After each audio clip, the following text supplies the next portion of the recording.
good evening, good morning, good afternoon. This is your counseling psychologist, Wanjiku Murigi, based in Kenya. We are on date 23rd of March. And in this month, just in case someone is starting this today, we have and will continue looking at the book of Proverbs and trying to understand what it says about narcissistic, toxic, abusive partners, because it's become something quite big in our lives today, in the country, in other countries, but it's become quite something that and very popular. Okay, so 23rd 23rd is very interesting. It is taking us to a very interesting direction. But however, before we get to that direction, there's something that this chapter is very specific about. So yesterday I told you that Solomon has started giving us the 30 do I say 30 of the top sayings that he has, which come from the book of Proverbs 22nd all the way to Proverbs 24, part of Proverbs 24. And in this one, 23, there's something that it's saying. And I have been saying this over and over again. Narcissistic, toxic, abusive partners are not only men, but we also have women. And today, there are a couple of verses that really, like they've put it in, it has put in perspective. And this is in Proverbs 23, verse 26 to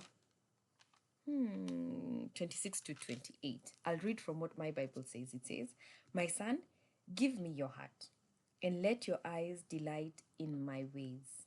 And I believe this is the Lord telling us. For an adulterous woman is a deep pit. Repeat, she's a deep pit. And a wayward wife is a narrow well. Like a bandit, she lies in wait and multiplies the unfaithful among men. Sit in that one for a moment. Like pause and allow yourself to breathe and analyze what was I just told about my partner and also about myself. Me as the woman who's toxic, who's abusive, who's narcissistic. What have I just been told? And to any man who's in a relationship with one like this, what were you just told? Let's go back. A bandit. Have you ever experienced bandits? Like, if you haven't, please Google. And as I'm reading this, I got to remember a certain time that I was in a certain business. I was in the honey business. And honey business in Kenya at that time hadn't peaked so much. Unlike in America or abroad, if you call it, where you will find that someone has like acres and acres of land and all they do is beekeeping. So to be able to meet the demand in the market, I needed to go and look for honey elsewhere. And the place that I had to go to was somewhere deep in Isiolo, Masai land. They have very good honey. Maybe someone is just getting an idea from this. And so in one of the visits, and that time bandits were a big thing. Like it was a big thing. You would go somewhere and you can't cross the road because for them, they are just fighting for their cattle. They're fighting for their women. They're fighting just to maintain and guard their land. So we didn't know. We didn't know how extensive, how severe this thing would be, that we need cops or we need this and we need the other. And it wasn't the first time that I had gone, at least for me, it wasn't the first time that I had gone.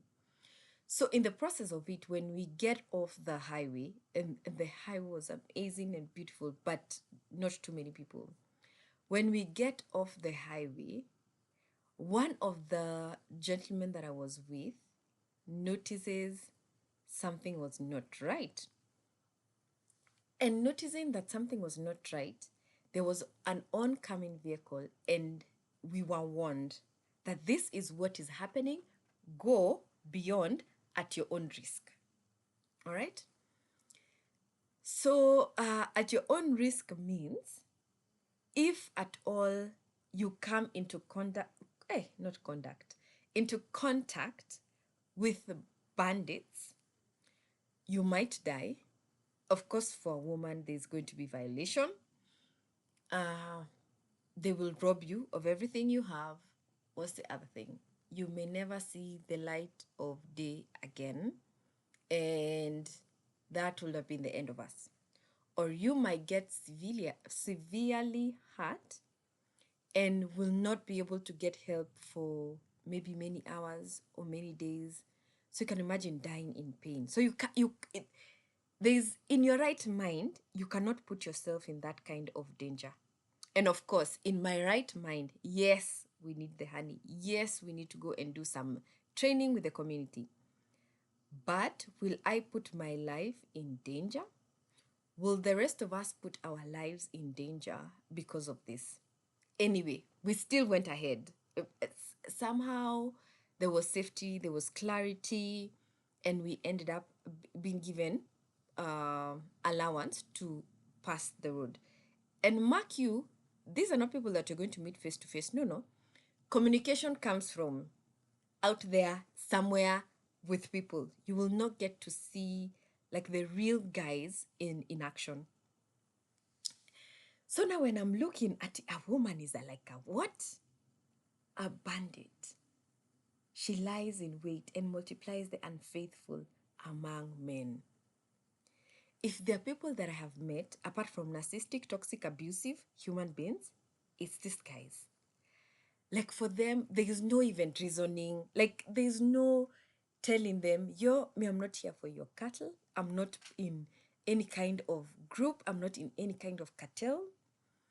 Even when there's proof, but I'm here because I need honey. I am here because we need to strike a deal with the community. I am here because there's training.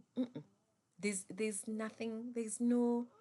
It won't go through. It won't be understood, and it will not be taken lightly. Okay, so we see the extent of a woman being compared to this, but it's not just any woman, because also we've been told that this wife is like a narrow well. Okay, what's a narrow well? Like you're so narrow-minded. Ish. Like, ish. If anyone has ever told you that you're narrow-minded, wait. May they live to see how wise you are. And then the other comparison that this woman is being compared to, a deep pit. When I read this deep pit, I remembered my primary days. We used to have a pit. It's a long ago. Long ago, not ancient days, but long ago, we didn't have like dustbins in class. What we had is cartons of textbooks or of exercise books that would be used to throw trash. Did we even have trash? Like trash used to be papers.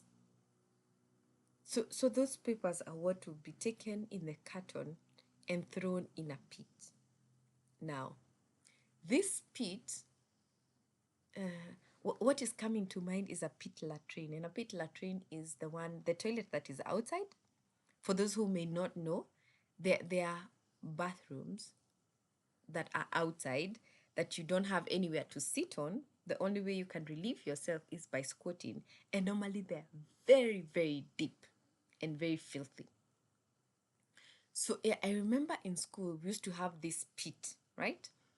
And the pit was a big, like we'll say it was like a 6x6. It was very close to the kitchen, and it was filthy and deep. Like it would feel, I don't know if it even ever failed, but I remember there's a time we had been sent with trash with a friend of mine to throw away trash.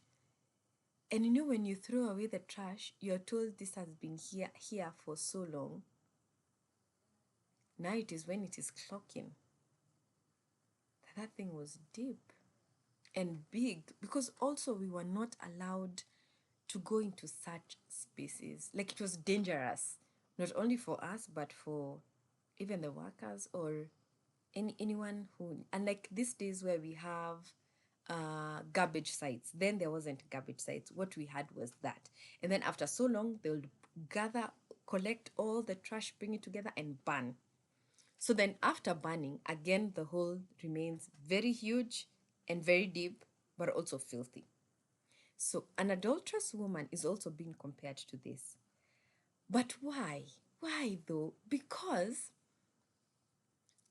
for the life of them, they may not be in a position to be better, if I can be allowed to say that. Even if they know that they need to be better, they don't have capacity or don't want to have capacity to be better.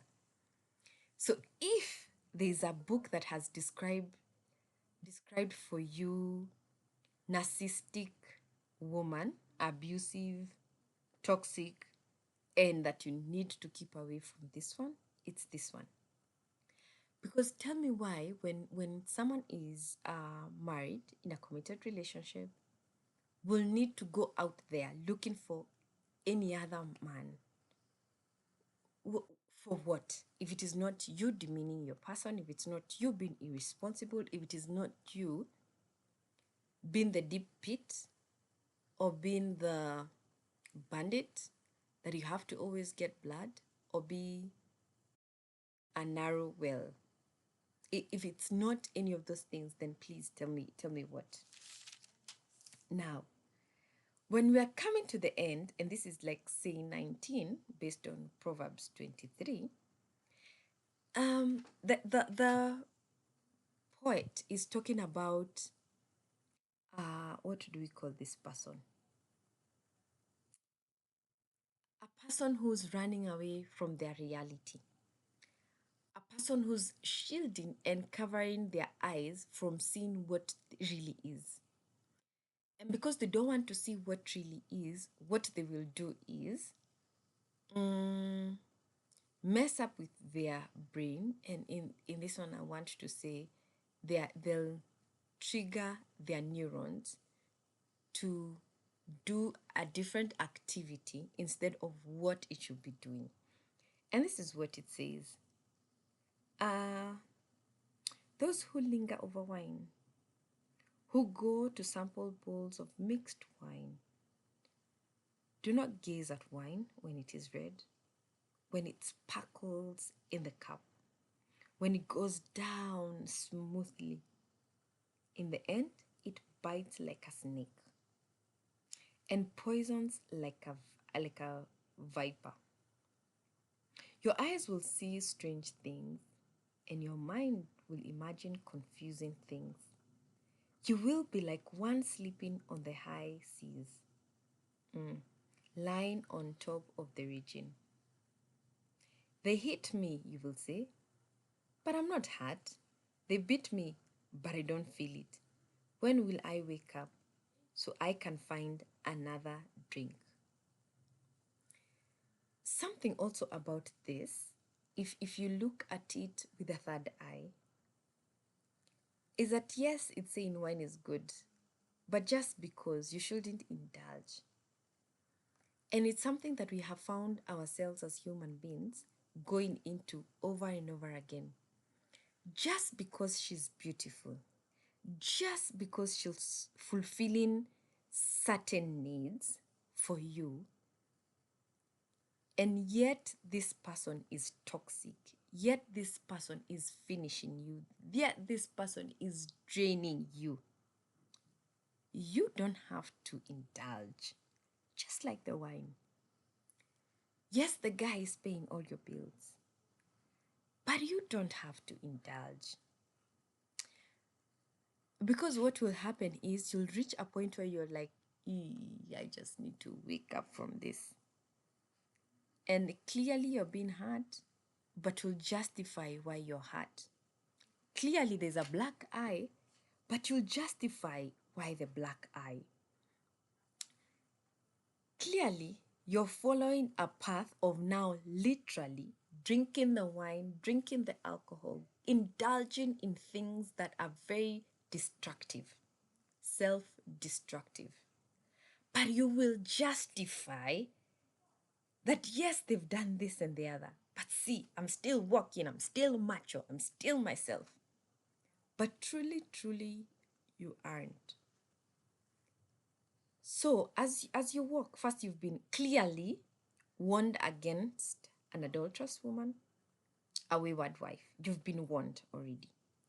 And then also, if you're in it, or if you have started dealing with this big elephant in a way that you feel because you don't want to face it, because you don't have anywhere to pour it to, because you don't have anyone that you can talk to, so your way of dealing with it is shielding, masking.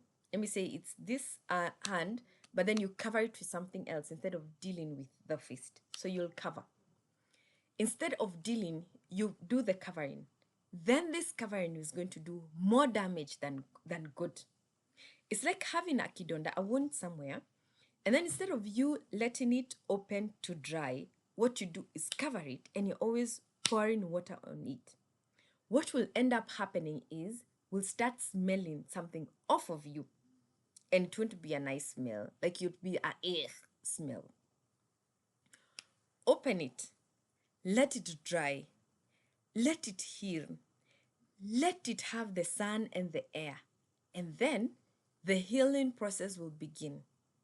So if you're in this, if you're in a toxic, abusive, narcissistic kind of relationship, instead of covering by drinking, by escaping, by looking for other partners who can cover it up, expose it, come out of it, and let it heal. That is all that I'm going to share today. Enjoy your evening, enjoy your day, enjoy your morning, and we shall see you tomorrow on the 24th. Now we are doing countdown of the days, people. Give yourselves a loud of a clap. We've done so well this far. Thank you, and we'll see you tomorrow. Ciao.